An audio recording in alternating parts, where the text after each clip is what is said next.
You guys have a good time last week with Martin? Yes? He was good? Awesome. Glad to hear that. He said it was a lot of fun. Thank God.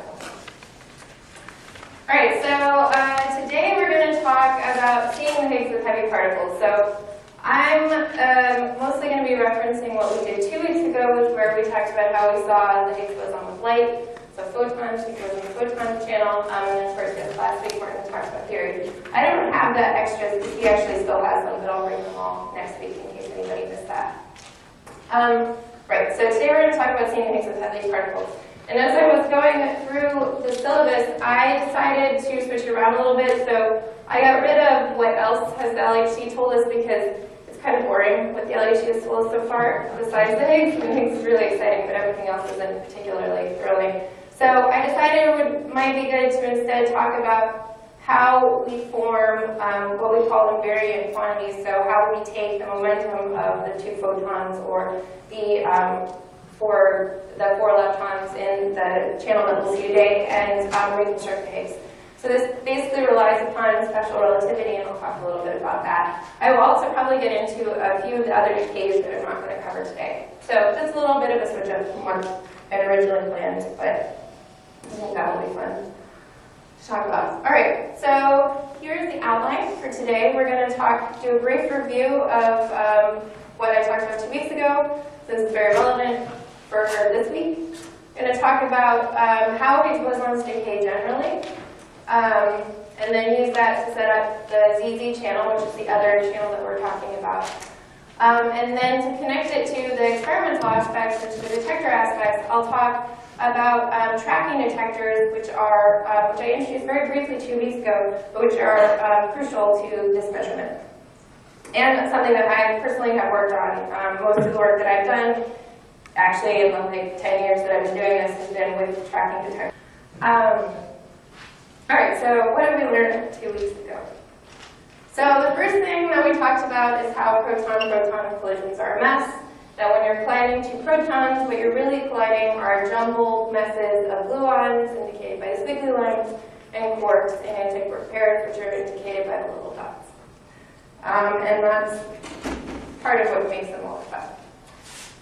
The second thing that we learned is that Higgs are primarily produced through the fusion of top quarks. So what we saw was that 2 gluons from this mess emitted a top quark pair, virtual top quark pair, and those top quarks fused to form a Higgs. And then we decided to look at the Higgs decays through photons. So in this case, because the photon is massless, it can only be produced through one of these loops. And so here we either had a top quark loop or W or Z boson loop that produced our 2 photons. And then we learned about how we actually identify these decays, which is through using calorimeters. So we saw electromagnetic showers, and this is the Atlas calorimeter, and this is the CMS crystal calorimeter. And we saw how these electromagnetic showers form and how they're used in order to measure all the energy of the incident particle. So we'll be talking today about electrons, which also produce electromagnetic showers, and rely upon the fact that we learned 2 weeks ago how this part works to focus on the other aspect of electron identification, which are the charged particle tracking. The other thing that was important that I want to review are the rules of particle interaction, since we're going to be talking about decays, and decays are an interaction of particles. So we have that quarks can interact with all bosons. We have that charged leptons can interact with the Higgs, the photon, and the W and Z bosons. So basically they don't interact via the gluon and the strong force. We have that neutrinos interact with Z and W bosons, and with the caveat that they can also interact with the Higgs, but that's complicated and not actually known exactly how that works yet. I mean, there's theories, but we don't know which one is correct. Quarks cannot interact directly with leptons, so you can't have a vertex where you have a quark plus a lepton. And that the total electric charge in an interaction cannot change. So you can't have something that has +1 to begin with and -1 to end with. So those are our rules. We're going to use them again for looking at Higgs decays. So is there any remaining questions from last or 2 weeks ago that anybody wants to ask? No? All right. Oh, Oh, yes? I had a special relativity question. Okay. Okay, when you accelerate a proton, my understanding, what I read is that it increases its mass. Isn't that just momentum? So that depends on the reference frame that you're in. So you can, actually it's not. It's a way of thinking about it. At least in my mind, it's a way of thinking about it. So some people like to say that the head, so that when you write this equation, you know, we said E squared equals M squared C to the fourth plus P squared C squared. Making some awful feedback off the blackboard. So what some people like to write this as is instead make this equal to M, you know, you can call it star squared C to the fourth, where this is this takes into account this momentum factor, more or less. So that's, it's another way of thinking about it. Could you have a light on the board? Yeah, I want to take a picture. See if I can, lights, okay. Yeah, so that's a way, in my mind, it's a way of thinking about it. You can, it's not, yeah, it's one way of expressing the mass in terms of the mathematical equation. But,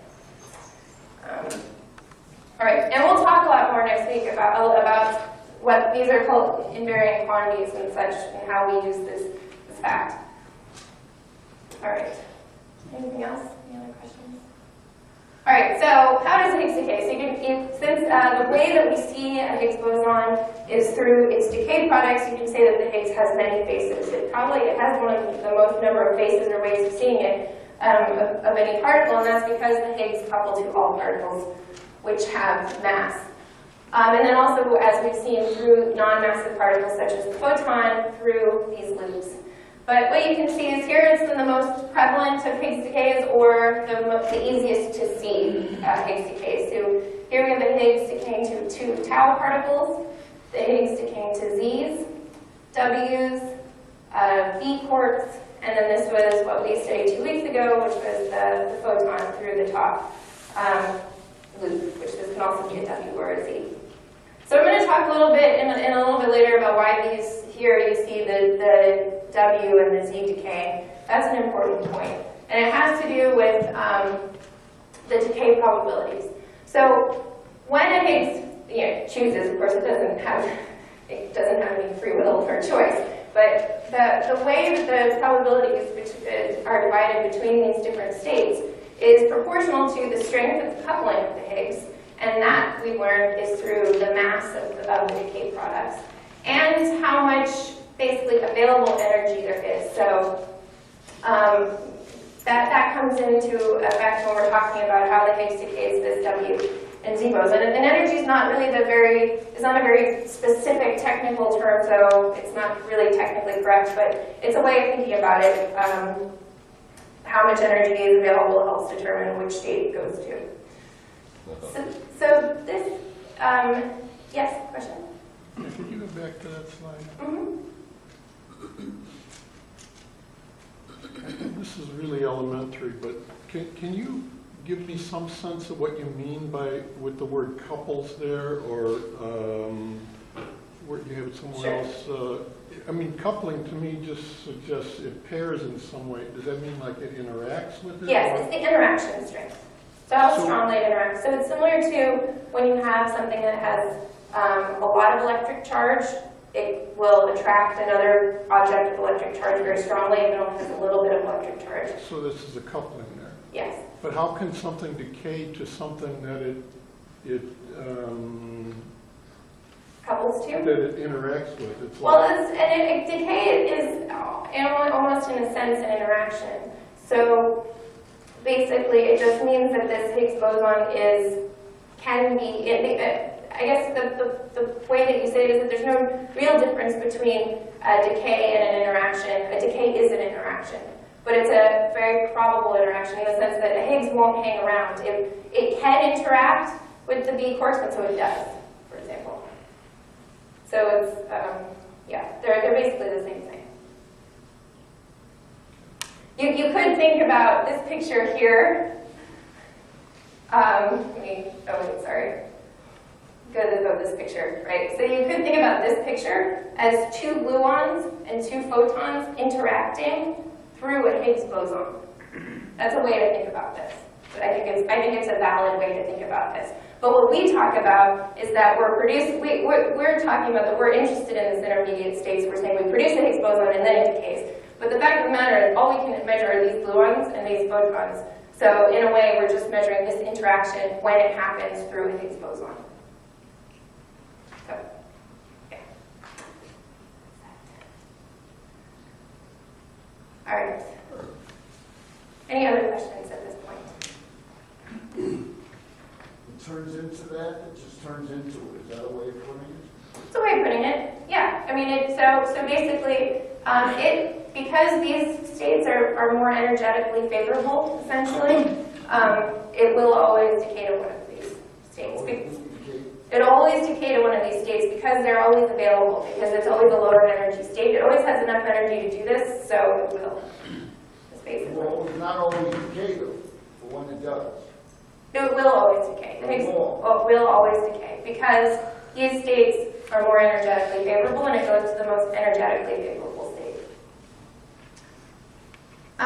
So now we know what the Higgs mass is, but we didn't know a year ago or 2 years ago, 2 years ago, what the Higgs mass was. And so the mass of the Higgs determines how it will decay, because the mass of the Higgs sort of determines what the available energy is. So this plot shows, as a function of the mass of the Higgs, something called the branching ratio. So that means how frequently it goes to B quarks, to tau leptons, to C quarks, to gluons, and then there's all these other ones, the W's, the Z's, and the top quarks. And so what you're supposed to read is, if the Higgs had a mass of 60 GeV, which would be right here, then 90% of the time it would decay to B quarks, something like 8% of the time it would go to tau leptons, and so forth. And we would never see it go to any of these because the probabilities would be really low. Similarly, if the Higgs had a mass of 500 GeV, which is like 3 times more than its mass now, or its actual measured mass, we would have seen it decay to top quarks, we would have seen it decay to W bosons and Z bosons, but we would have never seen the gamma-gamma mass. We would have never seen the Higgs decaying to 2 photons as we had previously. So what happened is that we're in this really lucky point. So the Higgs mass is 125 GeV, and that means it's decaying to all of these different types of particles, or it's decaying with high probability to all of these different particles. I mean, it always can decay to any of these sets of particles, but usually over here and over here, the probabilities are way too low to go to some of them. But in this case, for almost every single type of decay, it's relatively probable. So it's exciting because that means that we can measure the Higgs we can measure all of these many faces of the Higgs, or not quite all of them, but many of them. So here you see the photon mode that we talked about 2 weeks ago. It's got a very tiny branching ratio, and as we discussed a couple weeks ago, that was because it had to be produced via this top quark loop. But it also is very easy to see in the detector, so we were able to do that. The ZZ channel is right here. This is what we'll be discussing today, and then there's all these other modes. And so what determines the shape of this line, so with the probability as a function of the Higgs mass, is basically how much energy is available and what the mass of the particle is. So when we're down here at around 60 GeV, what we see is that it's mostly B quarks and tau quarks, tau leptons and C quarks. And the reason that they are kind of flat like this is that basically the mass of these particles is very small, so they're order 1 GeV, and there's 60 GeV of energy in the Higgs. So the Higgs doesn't really decay, there's not any energy barrier reducing either of these. But the B quark is more massive than the tau quark, and the tau quark is more massive than the C quark, so it preferentially goes to the B quark because of the coupling strength. Because we said that it goes based on how strong it couples, and it's couples based on mass. But you see that you know, the most massive particles here, W and Z bosons, they're not on this plot at all. And that's because a W boson weighs 80 GeV. So if you had a 60 GeV mass, a 60 GeV Higgs boson, you can't then produce two 80 GeV W bosons. Or you can, but we'll talk a little bit more about how that happens, but it's very unlikely. It's extremely unlikely. So that's why these graphs go like this. Anybody have any questions on this point? Yes? What was the maximum energy of Fermi accelerator? Yes, that was 1.9 TeV, trillion electron volts. So why couldn't they produce the Higgs? So they could. So the problem is that first it gets divided amongst those quarks. So it was basically a 1 TeV proton on a 1 TeV proton. So, and then that 1 TeV was divided up amongst 3 quarks and all those gluons. So they only had some fraction of it. So that's the first step. Yeah, I mean, that's the main problem. So there's another problem which has to do with the number of collisions that they had. So they just had fewer collisions, so they didn't have as much data. And without that much data, they wouldn't be able to see the Higgs. They just don't have enough events. I think next week I'll show you the discovery channel that they did have, because they do have one discovery of Higgs, but it's not quite as strong as this. Yeah. The mass of the Higgs is represented by a band on that. Yes. Does that mean that it falls somewhere within there, but we don't know where, or does it mean that it can have any values within that range? That's a good question. So that has to do with what the particle mass is.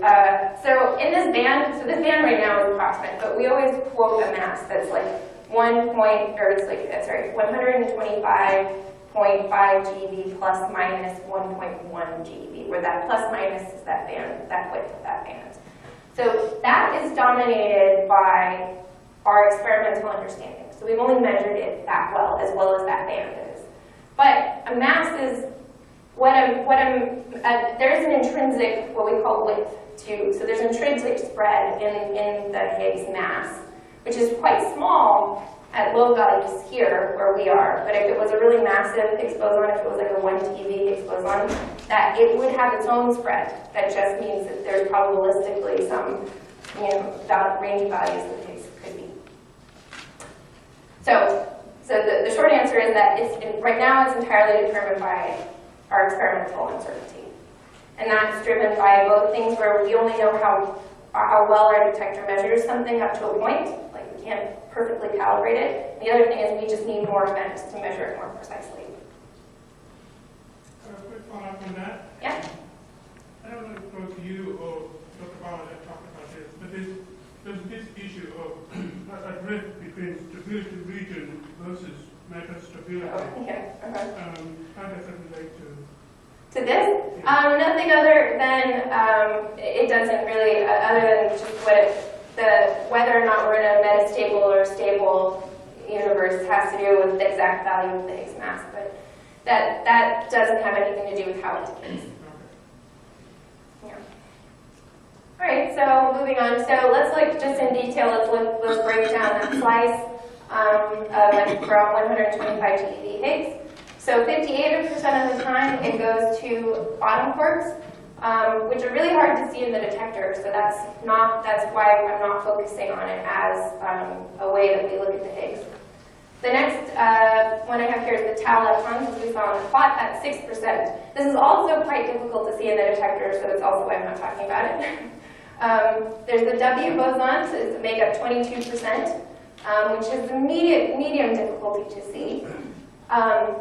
And then the Z boson, which we'll be talking about today, makes up 3% of Higgs decays. The photon that we talked about previously is this little tiny orange slice here. It's at 0.2%.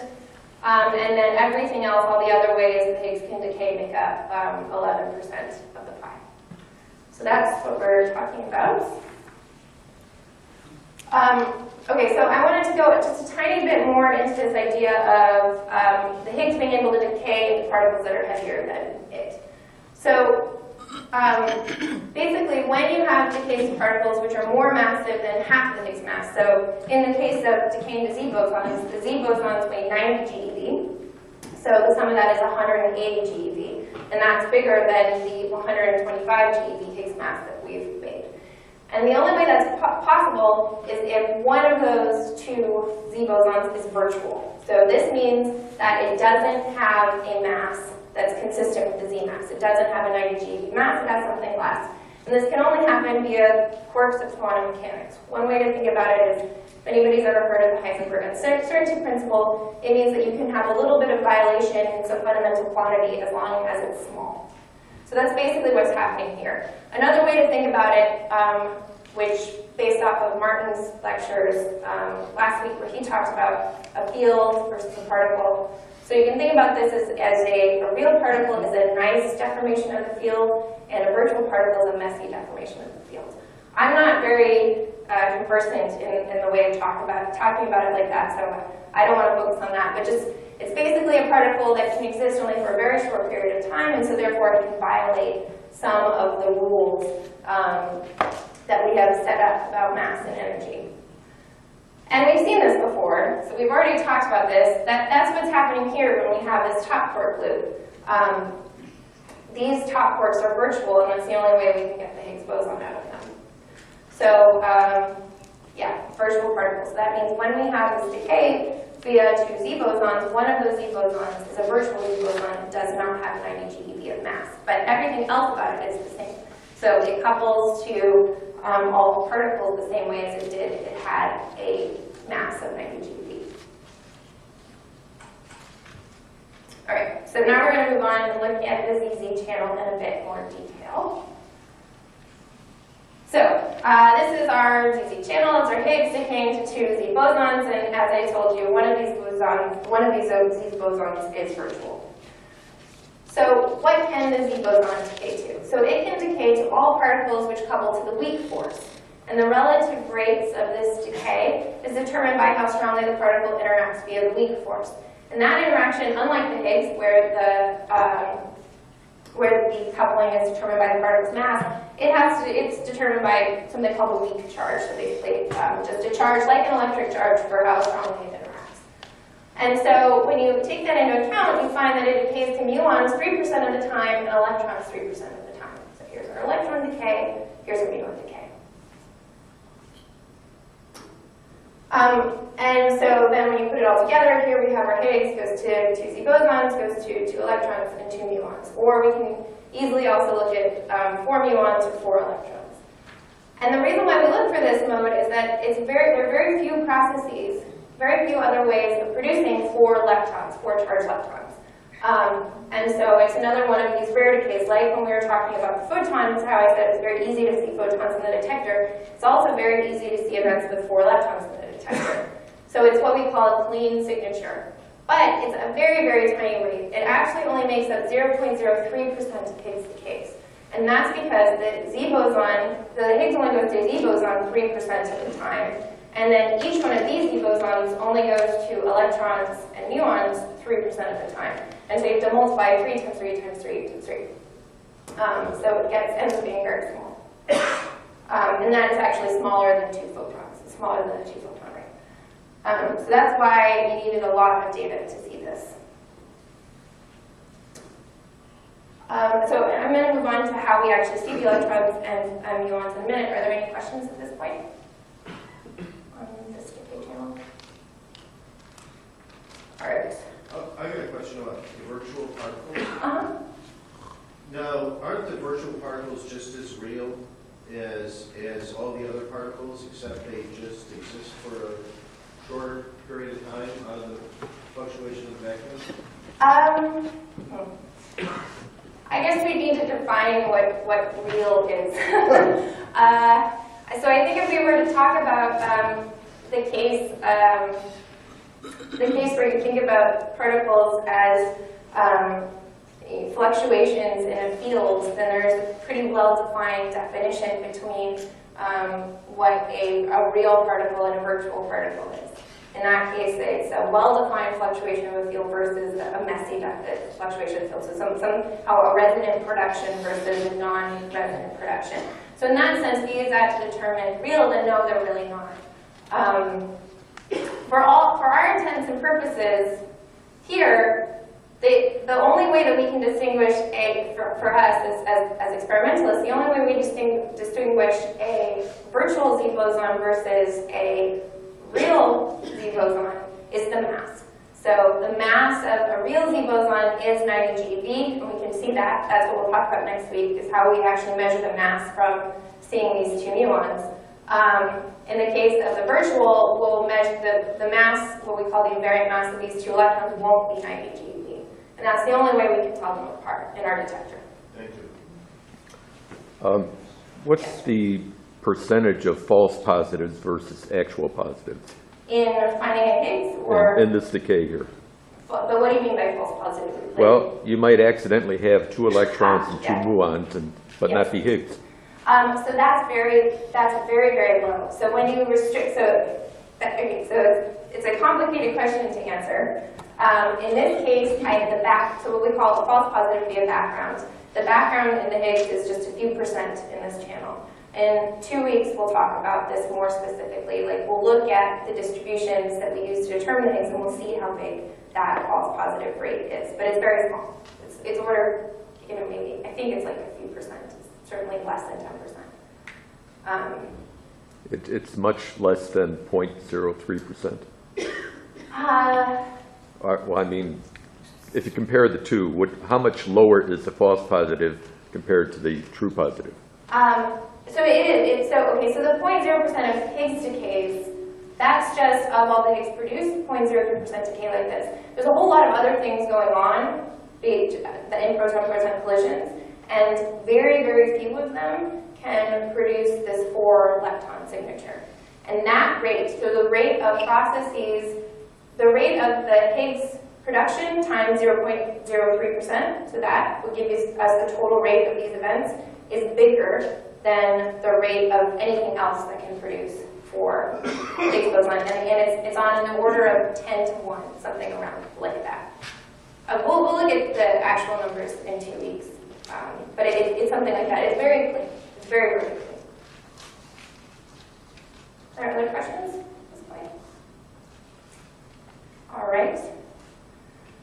Okay, so so now we know that this is the way it's decaying. How do we find those? So I showed a version of this for the Atlas detector 2 weeks ago. I thought it would be good to go to look at it again. Now I'm using the CMS detector.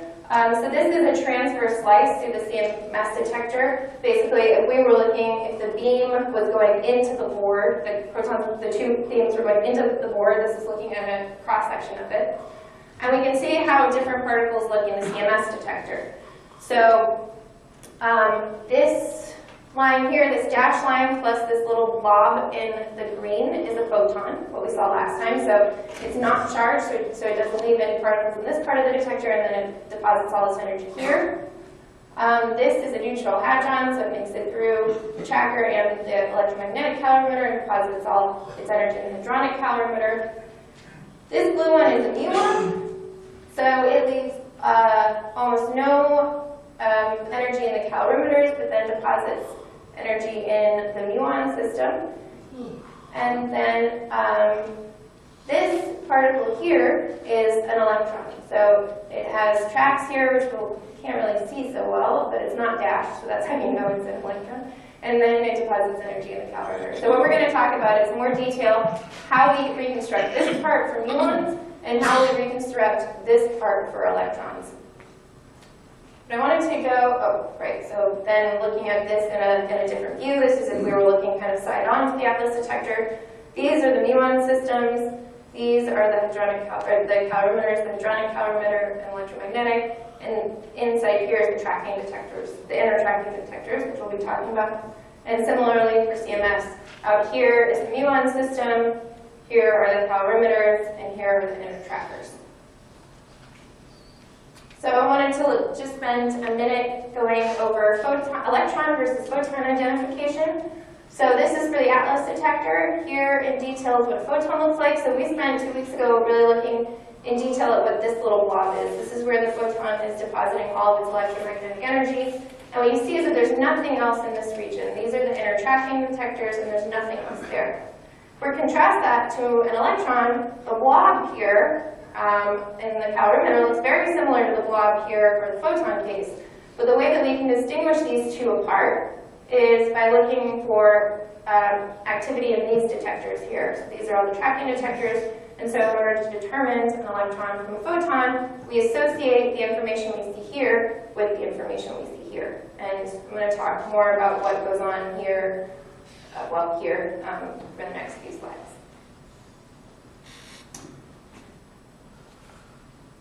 Oh, right, and then this is the same picture from Muon system. So this is what a muon looks like in Atlas's system. These are the muon chambers, and we see Higgs out here, and then in the CMS detector, it looks like this. And maybe, well, no, I'll point that out later. Okay, right, so now we're going to go through these two flavors of tracking detectors.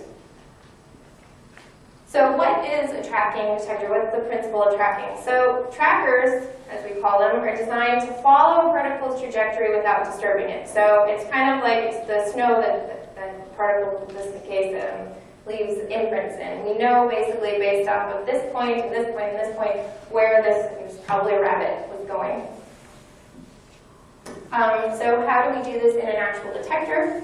So we put a layered detector in a magnetic field, and we use the fact that the curvature of a particle in a magnetic field tells us its momentum. So then we place detecting elements in its way, and as the particle passes through it, it leaves a little bit of information here, here, and here. And then we have software that goes and looks and tries to what we call reconstruct the path of the particle. So a lot of what the tracking detectors, the general principle of this, where these points are, is the same, and the specific implementation of what this red blob is, what that red blob is different, and there are different ones used in different parts of the detector. And this is quite different from the calorimeters that we talked about 2 weeks ago. There we wanted the particle to deposit all its energy in the calorimeter. We knew its total energy. Here, we only wanted to deposit a minimum amount of energy, but we just want to know where it is. And we use the information from the fact that it's in a magnetic field to tell its momentum, which tells us its energy, if we know what type of particle it is. All right, so this is what the Atlas and CMS inner trackers look like. So the Atlas system has 3 layers. An innermost layer, then it has 4 layers out here, and then it has an additional type of detector that has many layers out here. CMS has, I think, something like a 20-layer system that's out here. And each one of these dots is a measurement, and you can see that we can reconstruct all the tracks here. This particular one is from a very early event that happened right when the LHC turned on. I'm not sure exactly when this event came from. But you can see that the particles are curving and that we're able to reconstruct, sort of connect the dots on these tracks. And we know that these are pretty low momentum particles, they're bending a lot. These are very high momentum particles because they're quite straight. All right, so let's talk about so these inner detectors. These inner detectors are primarily made of silicon. That's not actually true for this outermost layer of the Atlas. But all of the CMS detector and the inner 2 Atlas trackers are made of silicon. So what are silicon detectors? They're a semiconductor. So there's basically kind of 3 different types of material. There are conductors, like metals. So aluminum is a conductor, copper is a conductor, semiconductors, and then insulators. So a good example of an insulator is glass. So electric charge isn't going to be conducted through glass. But what does it mean to be a conductor or not? So basically, it's how freely electrons or current can move through the material. In the case of a metal, where there is a fully conductor, there's no barrier for electrons to travel freely through the metal, and so electrons can just go through. In the case of the semiconductor, there's a gap. There's an energy gap whereby particles which don't have very much energy cannot travel freely, and the particles have to have a certain amount of energy to be able to travel freely. So that's kind of this picture here, where you've got here that people are just happily traversing a glacier, and so they are in a metal. In this case, you come across a crevasse, but you have enough energy that you can, if you have enough energy, you can jump across the crevasse and get to the other side. And this case is like an insulator. I mean, there's no way that guy is getting across there.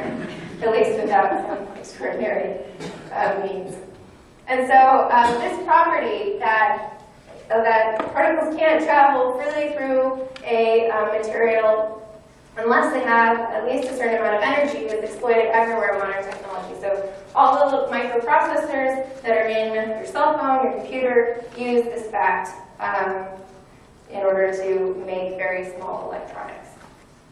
All right, so looking at this in a little bit less schematic way, well, this is still a schematic way, but this basically shows the energy that an electron needs to have in an insulator. So there's a huge energy difference in insulators for electrons to travel, so basically nothing does. In conductors, what we call the conduction band, so where particles have enough energy to travel, overlaps with the valence band. So the valence band is basically particles that have the most energy in a baseline way for the metal. And then semiconductors, where there's just a small gap. So you only have to give a particle from this so-called valence band a little bit of energy so that it can jump into this conduction band. So how is this property used for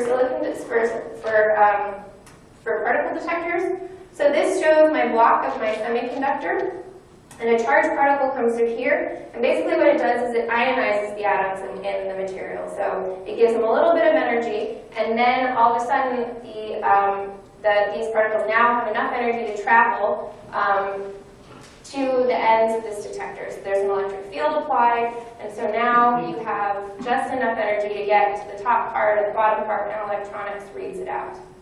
And so when there's not a particle going through there, when there's not a charged particle going through there, none of the electrons in the semiconductor have enough energy to travel freely. This passage of this particle gives it enough energy, and then we're able to see things.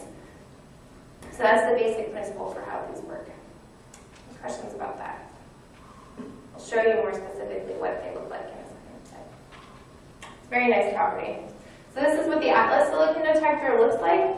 So this is sort of a carbon fiber superstructure, and then we have disks of these modules. Each one of these is a little module in the front region, and then in the middle, we basically have we call it a barrel. So we have little barrels of concentric rings. This is the part. This is a picture of one of them. You can see there's many different elements here, and then this is a little exploded view of what one of these little pieces look like.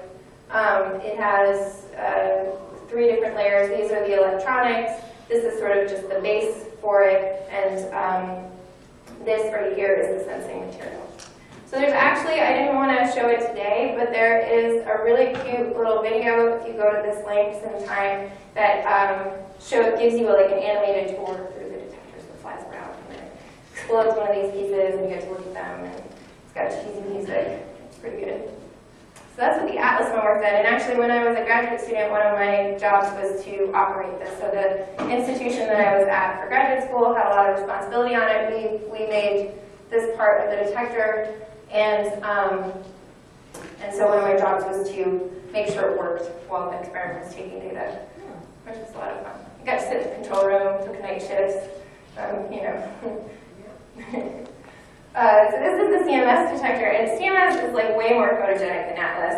Atlas is a really awesome detector, but not very photogenic. This is a beautiful picture that they took of the CMS detector. So here what we're really seeing is the inside of the silicon sensors, and they had a fancy photographer come and make it look really nice. So this is the inside of one. This just shows the different layer structures of the CMS detector. So the Atlas only has a total of 7, or actually we'll have 8 layers starting in 2015. But the CMS detector has many layers. They have 3 pixel plus 4 of these inner layers, plus another 4, plus another 2. So they basically put a lot of money into this big silicon detector. This is what one of those elements looks like. One of these pieces looks like that. So here's the readout electronics. In this case, the readout electronics aren't right on top of it, but they're at the end. And then this is all the sensing material that's in the detector. So this is what a particle looks like in the CMS detector. So here are this is the particles generated here. Each one of these blue pieces is one of these modules here, or same thing, one of those pieces here. And so as you can see, like the green lines are the hits in the detector, and then you can draw a line through this. So this is just showing you, these are the bigger outer layers. This part is zooming in on this region here. So it's just a different view of the track that you can see that it's leaving all these hits. So that's basically what we do. We have software that goes and looks at all this data and draws these lines. Right. So what are the trade-offs? So what are the benefits of silicon? So they're very precise. We can have very high granularity because essentially we are putting, we're making our little readout elements in a piece of silicon. So you can make them very small, very close together. They also have good radiation tolerance, which I'm not going to talk about it, but it basically means they can survive the very high radiation environment of the LHC. There's a few drawbacks though. It's a dense material. I mean, silicon is a solid, so if you put too much silicon in front of your particle, it'll deposit too much of its energy, and then you won't be able to measure it fully in the calorimeter or somewhere else. So that's definitely a drawback. It's also really expensive. I mean, you have to grow these crystals in special foundries. I mean, it has high overlap with industry, but it's still really expensive. So you don't use silicon everywhere in the detector. You only use it in the innermost parts where you really, really need it. So when we're talking about the Muon system, that's really far away from the detector, so it needs to cover a really large volume. And it's not in the middle where everything is really dense. It's far away where particles are spread out, and typically we only get muons out there. So you can use some different technologies. So what we do is you can fill a pretty large volume with an inert gas. So this is a gas that doesn't have any electrons in its outer shell that aren't, its outer shell essentially is complete, so it doesn't want to interact with a lot of things. And then you can send a charged particle through to ionize that gas, and then you collect the released electrons. So this is actually kind of similar to what we talked about for the calorimeters, this property of ionization, basically. So a particle comes in this case it's a photon, but we can also have this be a muon. It can come in, it can exchange a photon with an electron here, and give the electron out. So yes, the benefits of these are that they're low cost. So because basically the low cost actually has a lot to do with the fact that it's low density. You're not putting a chunk of material in front of your muon, you're putting a gas. And so a gas is just cheaper than a solid piece of material. So mainly what distinguishes these different type of detectors is the way you collect those released electrons. So you can have something called drift tubes, where you have a tube with just a wire in the middle, and the outsides are held at high potential, so there's an electric field. And when the charged particle passes through, it ionizes the gas, so it creates free electrons, and then the electrons travel to those wires that are in the middle of these tubes, and then you read out those wires. So you read the amount of current that each one of those wires sees. You can also just have a big volume of wires. So in this case, you just know that there was a particle that passed somewhere through this big volume, and the only way you can determine more specifically where it goes is by staggering the tubes like this, so that you know that it didn't go, over here or over there. You can tell by placing these chambers in a specific way. But you can also just have a large volume which has wires through it, not dividing it up into these different regions. So here's another example of that. So in this case, these red lines show the electric field lines generated by these wires. And so when a particle passes through it, the gas, if it passed through here, then some of the electrons would drift over to this wire and some would drift over to that wire. So it's just another way of doing this. Or you can have strips, basically, where you have strips going in one direction and wires going another, and that's another way to collect this liberated charge. This is what this looks like in Atlas. This is Atlas's muon system. It's enormous. So the Atlas radius or diameter is 25 meters tall, and so you're basically putting these gigantic detectors way, way far away from the collision point. See, there's a person here. There's a person standing there, so that gives you, and here's some people here, so that gives you a sense of scale of how big these are, how big this is. And this is a front-on view, so each one of these is one of those big modules. This part here that the muon systems are mounted against are the magnets. So this generates the magnetic field because we still need that magnetic field to determine momentum. This is the same for CMS. So this shows a particle. This is a Z boson decaying in the CMS detector, and you can see hits in these muon systems that are really far away. This gives a schematic of one of those drift tubes. So here's the wire. These supports are held at high voltage, and so that generates the electric field. And the electric field here is shown by these blue lines. Actually, this is the potential, but and then this is sort of the superstructure. So that's what one of those looks like. And here, as you can see, the actual detector. These are the chambers, and it's sitting in a big magnet that's made out of things like iron or something from World War II warships or something like that. I don't remember exactly what the story is, but there's an interesting story between about where this metal came from. And as you can see, these are some of the big chambers, and we're actually sitting right now inside of one of the chambers. We're looking at the other half of the detector. So muon systems are really massive systems. So this is what a Higgs looks like to four muons. So here you can see hits in all of these chambers. Here's hits in all the chambers. This is in the Atlas detector. And then here's the same thing. Higgs goes to Z, Z goes to 2 muons and 2 electrons in the CMS detector. And so here we see our hits in the muon detectors. Here, so you know muon went through this part. And then it's a little hard to see, but these green lines, that's the deposit of energy in the calorimeter. And you can see that there is a green track here that matches this, so that's how you know that it is an electron. And there's also, it's kind of covered up by the other ones, but there's a green track there that lets you know that that is an electron on that side. Is there any questions at this point? Yes?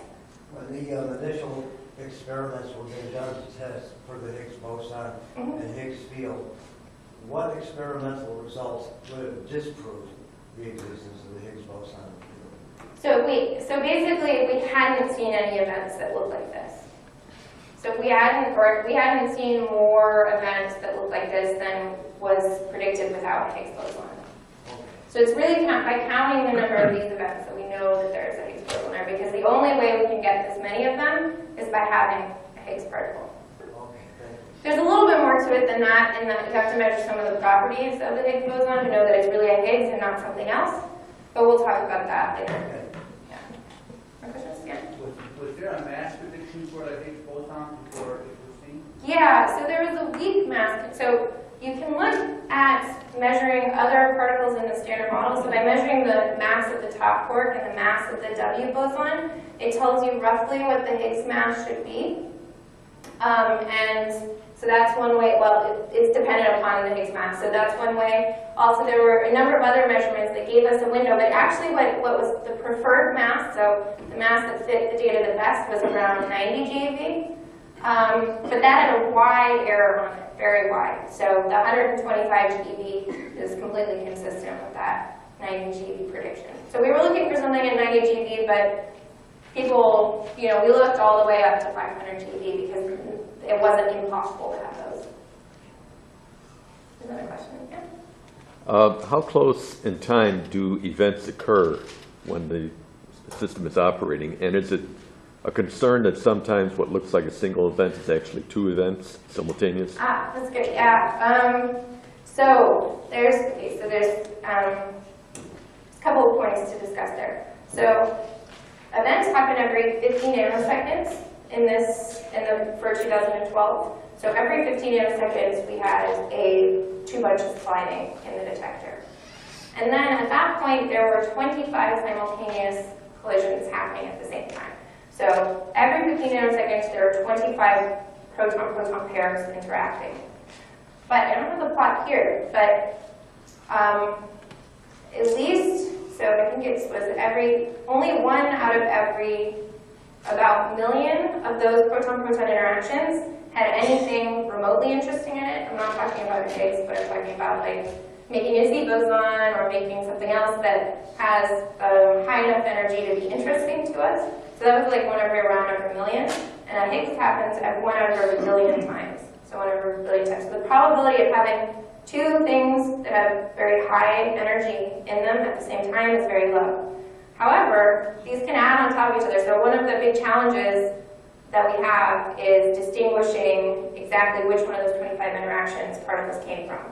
But we can use these tracking detectors, I don't have a picture of it here, to determine which of those 25 simultaneous interactions a particle came from. Is it possible that what looks like an interesting event could be partly from one event and partly from another? So we check one event. So it can be happening from two different interactions, but we check very closely to see whether or not that is the case. So the prediction is that there's none, because we have ways of measuring how frequently this would happen. I can show, maybe next week I can show you some pictures of what it looks like when you have many events in the detector at the same time, and we can look at that. But the problem, basically that is an issue, but we take steps to reduce it to basically negligible in these spots. Other questions? Yeah, so I think that's it. I think that's conclusion. Right, so what have we learned? So we learned that the Higgs can decay to any particle that it couples to. The decay to Z bosons, in which the Z's both decay to electrons, is rare, but it's very distinctive, which is why we look for it. So in the future, we'll discuss how we use this information from the decay products to reconstruct the Higgs particle. That's what we'll talk about next week. So basically, how do we know, so there's partially how do we know that these 4 electrons make up 2 Z bosons, and how those 2 Z bosons make up the Higgs. And how then, I also promised this 2 weeks ago, but this is for the week after, is how we amass enough evidence to see that we are actually seeing the Higgs. So how do we get to that statistical milestone that says, okay, we've seen enough particles that it's consistent with seeing a Higgs boson and not seeing something else. Great. Any more questions?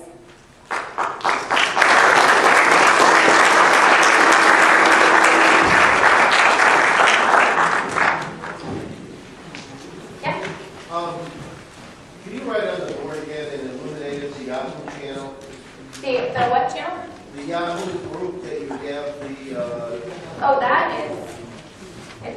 Talk to this guy. Yeah, see me afterward. Yeah? I'm still wondering, I read recently that there's an experiment that is trying to find dark matter. Mm-hmm. Oh, the Lex experiment. And it failed. Yeah. Is there anything you can draw from this to say, okay, there's dark matter? Yeah, so that's really fun. That's something I've actually worked on a little bit. So there are ways to produce dark matter particles with the LHC. So if you can detect a dark matter particle in some mine somewhere, it means that it has to interact with your detector, and your detector is going to be made of protons and neutrons. Eventually, right? It's going to be made of some material that's protons and neutrons. So that means that the dark matter has to couple to the thermal, so it has to be able to interact somehow to upwards and downwards. That's the only way that happens. So that means that it also has to be able to be produced at the LHC.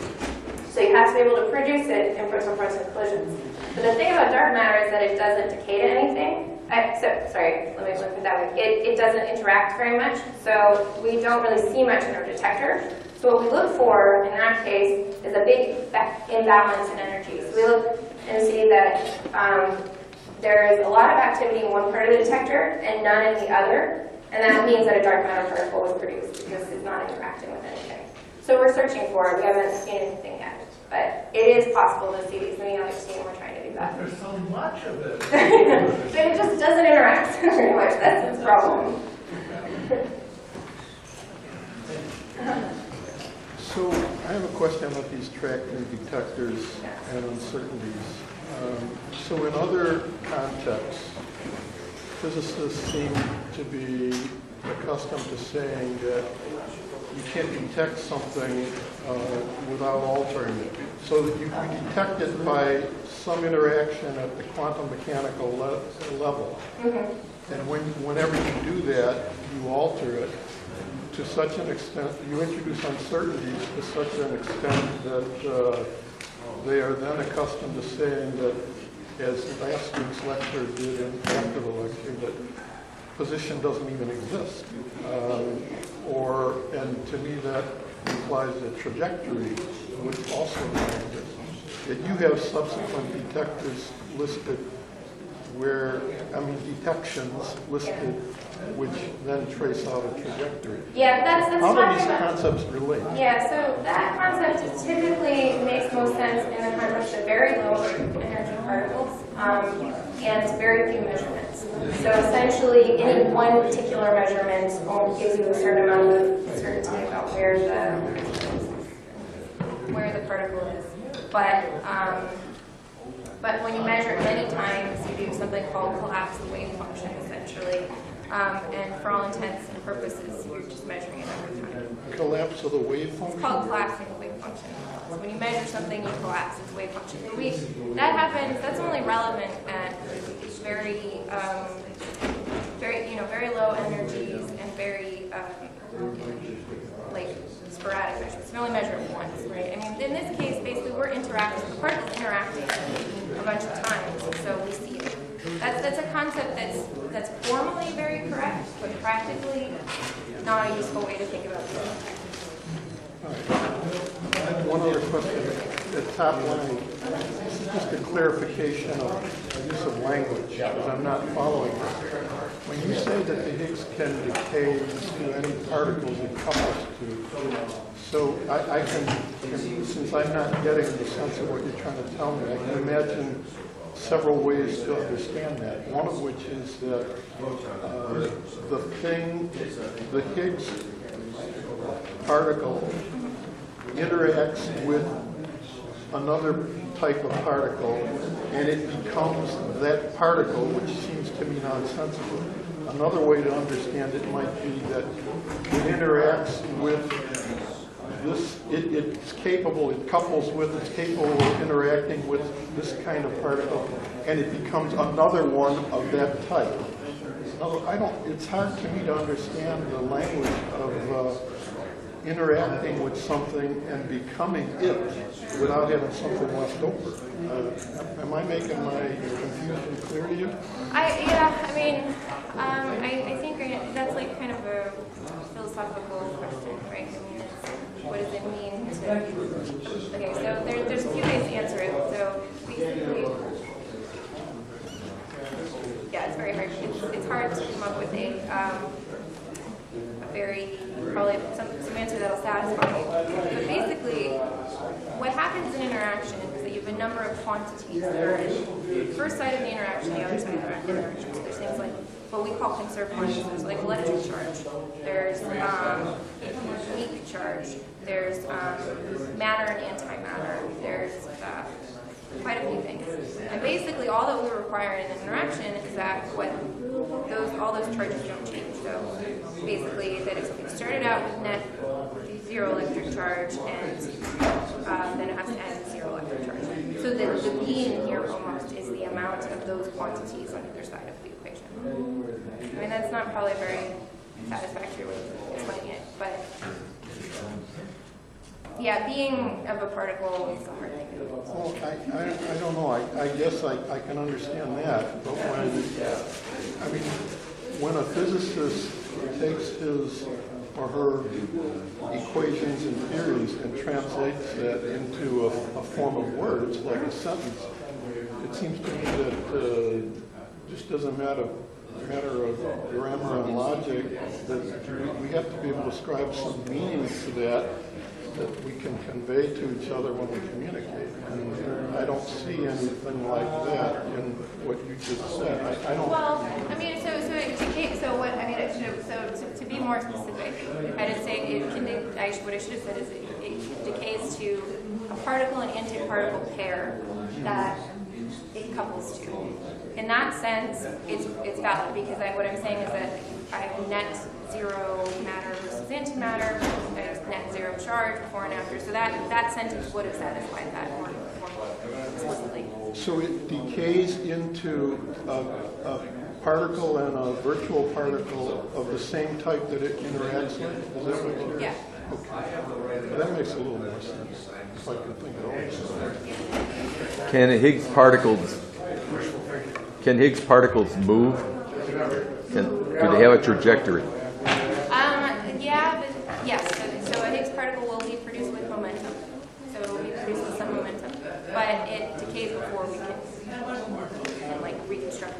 But yeah, so what we can do is we can take, we'll talk about this next week, but we can find out the momentum of those electrons and muons, use that to find the momentum of the two Z bosons, and from that we can determine what the momentum of the Higgs boson is. So it would have, which means it has some speed and direction.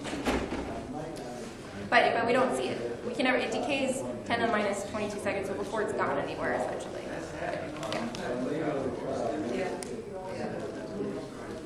The Higgs essentially doesn't have charge.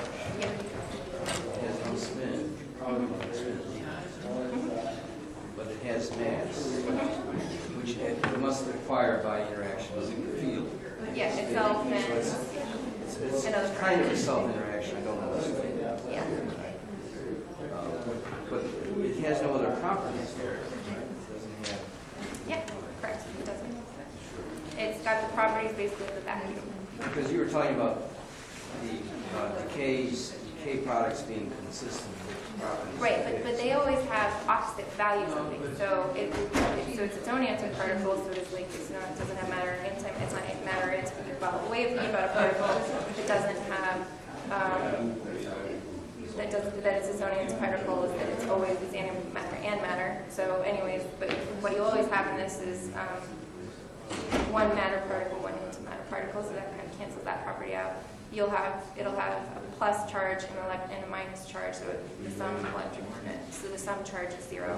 So it's all about the sum of the charges in the final state, and those will always equal that of the Higgs's, what we call charges. But its spin, it's the fact that it has no electric charge, that sort of stuff. What I'm getting at is that Higgs doesn't have a lot of things about it. It just has mass and 0 spin. Yeah. And so there's nothing very special about it. Well, but it is very special because there's nothing else that but there are no other. It's only it's the fact that you can interpret it quantitatively as circle in the Higgs field. No, it's important because it's the only You're fundamental. just measuring something that had mass. Right. And but it's the only particle we know of that yeah, don't. but it could be a particle that's not connected by the standard theory. Yeah. Yeah, it can be. It exists outside of the standard theory, and maybe you cannot rule that out. Not yet. We can't rule out that the Higgs is not. So we know that it's a Higgs boson, that it does satisfy the Higgs mechanism. Basically, that we know that it does couple two normal particles the way that a Higgs boson should. But there's a few more tests that we need to perform to know that it's Higgs's, not really Higgs's Higgs boson, but whatever the Higgs boson, but whatever the standard model Higgs boson. So there's still other things we can measure for that. So you mentioned your guest lecturer was very good, okay. Not only in explaining physics, but also he had a good human touch. He was able to, laugh at domestic politics and things. He was very good. It was great. Yeah. So is it thought that the Higgs is, besides providing the understanding of the basis for mass of ordinary matter, would it also be expected that it will provide the basis for understanding the mass of the dark matter? It doesn't have to, but it would be simplest if it did. But we're researching it, so there's one way you can look for that. So you can look at it and see so there are people looking for Higgs decaying into dark matter particles. Haven't seen it yet, but there's people looking for that. So we simply don't know. Not yet. When in 2015 you will go to higher energies, do you expect any additional benefits coming out of it? Yeah, so you can produce Higgs more easily because there's more available energy. So that's one big thing, is that it's easier to produce Higgs. That's the main thing actually. It's just easier to produce. So we get more of it. And just a kind of a mechanical part. When you say every 19 nanoseconds you've got a phase. Yeah. Does it take 19 nanoseconds for the bundle to circle? No. So we have so when we're in 15 nanosecond operation, where they go over 15 nanoseconds, I think there's about 2,500 bunches in the machine at a time. Circulating every time. Yeah. 25, like, yeah. So somewhere. So what's the cross section of the bundle? Yeah, so I do know that. So it's around 10 10 microns? Microns? Yes. Yeah, something, it's that order. But It's it's 10 in the microns micron this, and it's about 10 centimeters long. When you say a particle is its own antiparticle, Yeah. do you mean that it has a charge of 0, or do you mean it has a plus and a minus charge and 2 parts? No, we mean it's got a charge of 0. And does that apply only to electric charge or all types of charges, like weak All charge? types of charges. Okay. Yeah. Actually, that might not. I'm not actually. No, I might be wrong on that. It may be for weak charge that it's. Yeah, I'd have to look it up. I don't actually remember.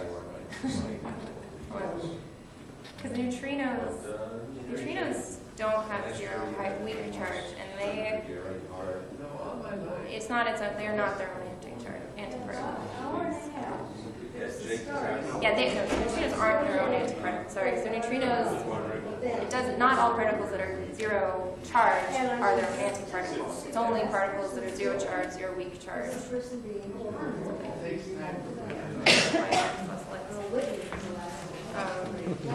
Anyways, yeah.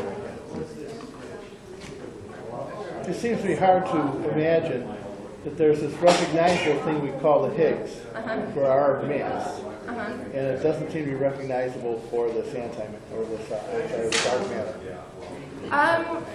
Well, so Is there a different probably Higgs? No, well, so yeah, so it's okay if the dark matter is more massive than the Higgs boson. So if it's, then we can't see it at the LHC, or it's very hard to see it. We have to put a glider on the moon to have it circumnent. Yeah, we need to go up to 100 TeV. The entire surface of the moon to do that. So Fermi, like Enrico Fermi, he had who created the institute that this is from and all that. He had this dream of putting an accelerator around the globe, making it a really big accelerator and putting it around the globe. It's kind of a funny You thing. can do it many times around the moon. Yeah. And not interfere with anything. A lot of things we can do with the moon. What slide you got up?